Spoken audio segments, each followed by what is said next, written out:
Gold making all-time highs. It's the 34th of the year, all-time highs. You got all the BRICS nations buying up gold, and that demand, it's not stopping. It's not going anywhere. They're buying it at a record pace, and I think that this is just beginning. It's broken through resistance levels. Of course, we're at all-time highs. It continues to march higher and higher and higher, and how high it goes, I don't know. I think bull markets go higher than anyone thinks possible. I think that it will be tied to a new system. Gold prices held near record levels and peaked on Tuesday, with gold dollar trading as high as $2,745.01 during American trading hours. The precious metal maintains its positive momentum, buoyed by global market uncertainty amid rising geopolitical tensions in the Middle East and the looming U.S. elections. On Wednesday, spot gold set another record high, reaching $2,758.36 before retreating slightly to around $2,720 as the U.S. dollar regained strength across the foreign exchange markets. According to Andy Schectman, CEO of Miles Franklin, gold has broken through key resistance levels and shows no signs of slowing down. He suggests that this bull market could far exceed expectations, potentially being linked to the emergence of a new global financial system. Bull markets, Schectman notes, often rise further than anticipated, and the current environment seems ripe for continued gains in precious metals. Despite surpassing year-end price targets early, analysts like Joni Teves of UBS believe gold still has growth potential. With investor allocations remaining light, inflation concerns, and the risk of U.S. dollar debasement driving demand, the outlook for gold remains positive. Despite the U.S. dollar regaining some ground after months of weakness, gold has remained resilient, rising 5% in the past 10 days. While higher U.S. Treasury yields have tempered some of gold's appeal as a non-yielding asset, the strong demand for safe haven investments has helped the precious metal maintain its upward trajectory, with predictions from analysts like Schectman forecasting gold prices potentially reaching $3,000 or more by next year. The outlook for gold remains bullish, underpinned by persistent macroeconomic and geopolitical uncertainties. Make sure to tune in for our expert analysis. Don't miss out on future content. Hit the subscribe button and turn on notifications to stay in the loop. Your support is greatly appreciated. Gold making all-time highs. It's the 34th of the year, all-time highs. You got all the BRICS nations buying up gold, and that demand, it's not stopping. It's not going anywhere. They're buying it at a record pace, and I think that this is just beginning. It's broken through resistance levels. Of course, we're at all-time highs. It continues to march higher and higher and higher, and how high it goes, I don't know. I think bull markets go higher than anyone thinks possible.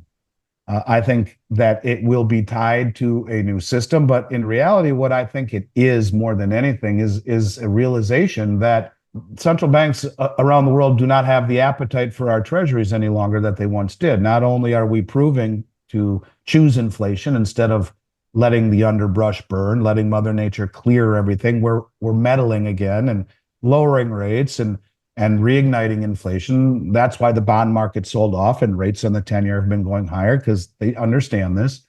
But of course, as we've talked about incessantly and ad nauseum, it's the weaponization as well, where we are, taking $5 billion in assets from Russia and buying weapons to give to the Ukraine. Our policies are making countries around the world want to own things like gold instead of owning our treasuries. Not only has it doubled the performance of the 10-year, has no counterparty risk. And you're right, you look at silver, and by the way, on COMEX, on the LBMA, London Bullion Metals Association, you're seeing roughly 2 times global market production traded every day in London.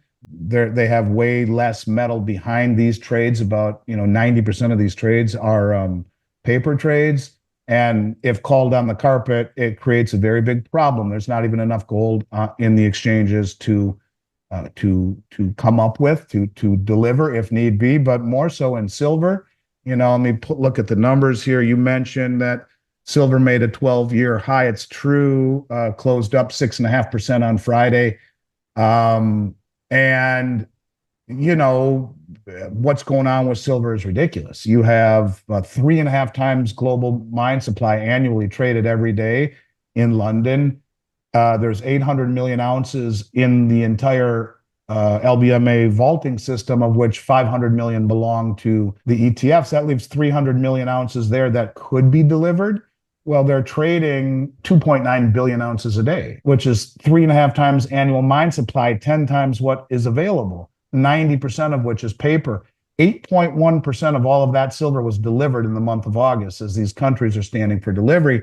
And you got analysts like Bank of America saying that gold will be 3,000 by next year.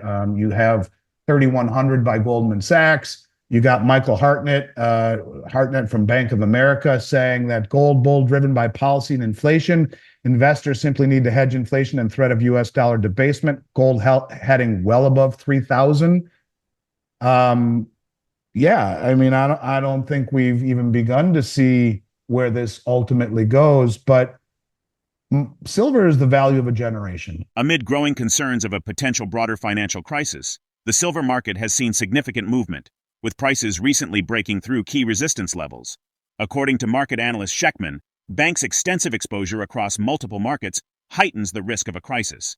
Meanwhile, silver has risen above $32.50 per ounce, a critical milestone that leaves just one more resistance point, around $35, before reaching $50. According to FX Street data, despite silver's recent surge, prices saw a slight dip on Wednesday.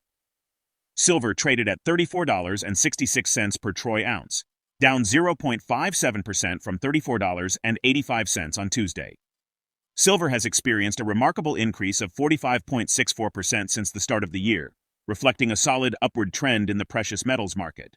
The gold-silver ratio also ticked higher, at 79.45 on Wednesday, compared to 78.87 the previous day.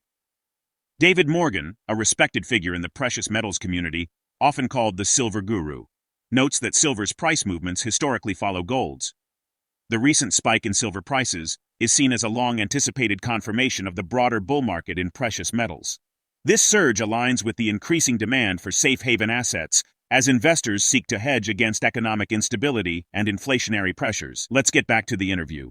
You have countries realizing the weakness to the system, or the way to beat the West is not through military engagement, but it's to stand for delivery, which is kind of the back door that no one ever utilized on COMEX and the LBMA. And you have 8 commercial banks on COMEX, Western banks, that hold the largest concentrated short position in any commodity ever traded on COMEX.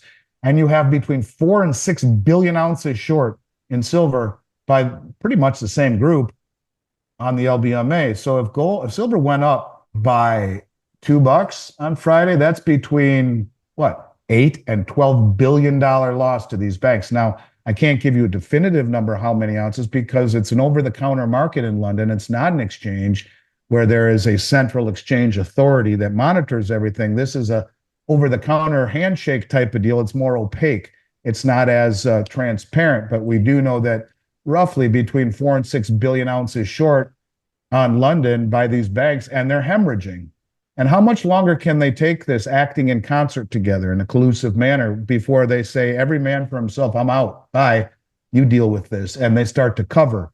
And as covering happens, which is hard enough in and of itself, because these contracts are 90% paper, what happens to the price? I mean, it just goes up, which then snowballs the short covering price going much, much, much higher. And again, this is all because of creating this illusion that, holding the price of gold and silver down. And you can say it's because of the military industrial complex's need for silver. You can say they hold gold down to make the bond market and the Western system seem stronger than it is. Whatever the reason, it is been discovered by China, Russia, India, Saudi Arabia. They're all exploiting the delivery feature option that no one ever did before, standing for delivery. And these entities, well, they got enough money to challenge the commercial banks and wherewithal to stand for delivery. They don't get scared by a margin call.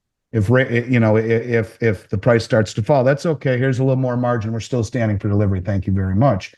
And that's what is creating an existential threat for some of these banks. And all it takes is one to go down, when the daisy chain starts to really get crazy, not just in precious metals. You're talking the biggest commercial banks in the world, Citi, JP, Goldman, UBS, Deutsche Bank, Standard Chartered. These are banks that if they make a default in one area, what does it do to the rest of their book on all of the other types of assets that they trade in? So yeah, I think we're right there at that Rubicon. And in terms of silver, the closing above 3250 is incredibly bullish because that was one of the resistance levels.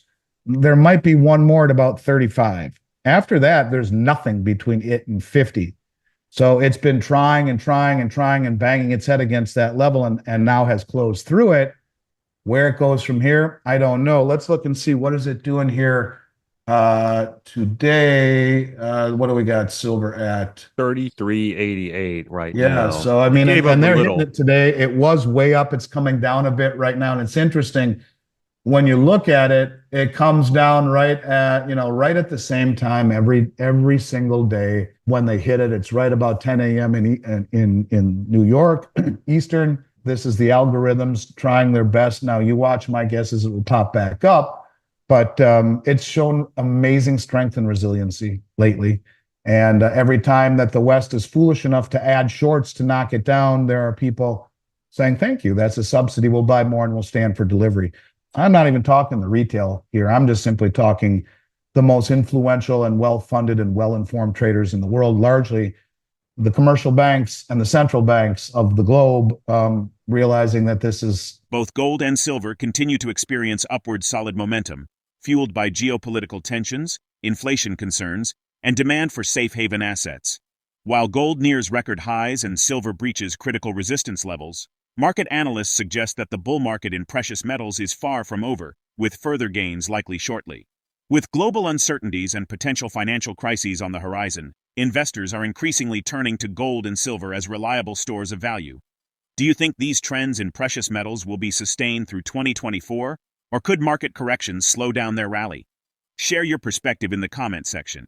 If the video resonates with you, join our community by subscribing to our channel and enabling notifications with the bell icon. Thank you for being a part of our community.